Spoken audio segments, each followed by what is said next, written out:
भगवते वासुदेवाय। सभी भक्तों का व्रत कथा क्रिएशन चैनल पर हार्दिक स्वागत है। आज हम आपके लिए लेकर आए हैं जया एकादशी व्रत कथा, जो समस्त पापों का नाश करने वाली और मोक्ष प्रदान करने वाली मानी जाती है। माघ मास के शुक्ल पक्ष की एकादशी को जया एकादशी कहा जाता है। इस दिन व्रत रखने और भगवान विष्णु की आराधना करने से सभी कष्टों का निवारण होता है। आइए अब विस्तार से जानते हैं जया एकादशी व्रत कथा। धर्मराज युधिष्ठिर बोले कि हे भगवान, आपने माघ के कृष्ण पक्ष की सटतिला एकादशी का अत्यंत सुंदर वर्णन करते हुए सुनाया। आप स्वदेज, अंडज, उद्बीज और जरायुज चारों प्रकार के जीवों के उत्पन्न, पालन तथा नाश करने वाले हैं। अब कृपा करके माघ शुक्ल एकादशी के विषय में बतलाइए। इस एकादशी क्या नाम है, इसके व्रत का क्या विधान है, इसकी विधि क्या है, इसका व्रत करने से किस फल की प्राप्ति होती है और इसमें कौन से देव का पूजन किया जाता है। कृपया यह सब विधान पूर्वक कहिए। श्री कृष्ण कहने लगे कि हे राजन, माघ शुक्ल एकादशी के दिन आने वाली एकादशी को जया एकादशी के नाम से जाना जाता है। इसका व्रत करने से मनुष्य ब्रह्म हत्यादि पापों से छूटकर मोक्ष को प्राप्त होता है तथा इसके प्रभाव से भूत पिशाच आदि योनियों से भी मुक्त हो जाता है। इस व्रत को विधि पूर्वक करना चाहिए। अब मैं तुमसे पद्म पुराण में वर्णित इस महिमा की एक कथा सुनाता हूँ। एक बार देवराज इंद्र स्वर्ग में राज करते थे और अन्य सब देवगण सुखपूर्वक स्वर्ग में रहते थे।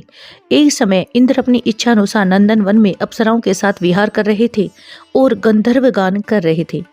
इन गंधर्वों में प्रसिद्ध पुष्पदंत तथा उसकी कन्या पुष्पवती और चित्रसेन तथा उसकी स्त्री मालिनी भी उपस्थित थे। साथ ही मालिनी का पुत्र पुष्पवान और उसका पुत्र माल्यवान भी उपस्थित थे। पुष्पवती गंधर्व कन्या माल्यवान को देखकर उस पर मोहित हो गई और माल्यवान पर कामबाण चलाने लगी। उसने अपने रूप, लावण्य और हाव भाव से माल्यवान को वश में कर लिया। हे राजन, यह पुष्पवती अत्यंत सुंदर थी। अब वे इंद्र को प्रसन्न करने के लिए गान करने लगे, परंतु परस्पर मोहित हो जाने के कारण उनका चित्त भ्रमित हो गया। एक प्रकार से नए गाने तथा स्वर ताल ठीक नहीं होने से इंद्र इनके प्रेम को समझ गया और उन्होंने अपना अपमान समझकर उनको शाप दे दिया। इंद्र ने कहा, हे मूर्खों, तुमने मेरी आज्ञा का उल्लंघन किया है, इसलिए तुम्हारा धिक्कार है।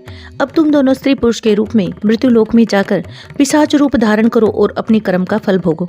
इंद्र का ऐसा श्राप सुनकर वे अत्यंत दुखी हुए और हिमालय के पर्वत पर दुखपूर्वक अपना जीवन व्यतीत करने लगे। उस जगह अत्यंत शीत था, इससे उनके रोंगटे खड़े रहते और मारे शीत के दांत बजते रहते। एक दिन पिशाच ने अपनी स्त्री से कहा, पिछले जन्म में हमने ऐसा कौन सा पाप किया था जिससे हमको यह दुखदायी पिशाच योनि मिली है। हमें अब किसी प्रकार का पाप नहीं करना चाहिए। इस प्रकार विचार करते हुए वे अपना दिन व्यतीत कर रहे थे। देवयोग से तभी माघ मास में शुक्ल पक्ष की जया नामक एकादशी आई। उस दिन उन्होंने कुछ भी भोजन नहीं किया एवं अच्छे कार्य किए, केवल फल फूल खाकर ही दिन व्यतीत किया और सायंकाल के समय दुखी अवस्था में पीपल के वृक्ष के नीचे बैठ गए। उसी समय सूर्य भगवान अस्त हो रहे थे। उस रात को अत्यंत ठंड थी, इस कारण वे दोनों शीत के मारे अति दुखी होकर मृतक के समान आपस में चिपटे पड़े हुए रहे। इस रात्रि को उनको नींद भी नहीं आई। जया एकादशी के उपवास और रात्रि के जागरण से दूसरे दिन प्रभात होते ही उनके पिशाच योनि से उन्हें छुटकारा मिला। अत्यंत सुंदर गंधर्व और अप्सरा की देह धारण कर सुंदर वस्त्राभूषणों से अलंकृत होकर उन्होंने स्वर्ग लोक को प्रस्थान किया। उस समय आकाश में देवता उनकी स्तुति करते हुए पुष्प वर्षा करने लगे। स्वर्ग लोक में जाकर दोनों ने देवराज इंद्र को प्रणाम किया। देवराज इंद्र इनको पहले रूप में देखकर अत्यंत आश्चर्यचकित हुए एवं पूछने लगे, तुमने अपनी यह पिशाच योनि से किस प्रकार छुटकारा पाया, अतः हमें यह सब बतलाइए। माल्यवान बोले, हे देवेंद्र, भगवान विष्णु की कृपा और जया एकादशी के व्रत के प्रभाव से ही हमारी देह छूटी है।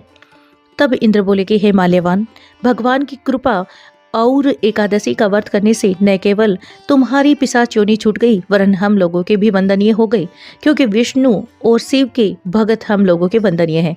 अतः आप धन्य हैं। अब आप पुष्पवती के साथ जाकर विहार करो। श्री कृष्ण कहने लगे कि हे राजन युधिष्ठिर, इस जया एकादशी के व्रत से बुरी योनि से भी मुक्ति मिल जाती है। जिस मनुष्य ने जया एकादशी का व्रत किया, उसने मानो सब यज्ञ, जप, दान आदि कर लिए। जो मनुष्य जया एकादशी का व्रत करते हैं वे अवश्य ही 1000 वर्ष तक स्वर्ग में वास करते हैं।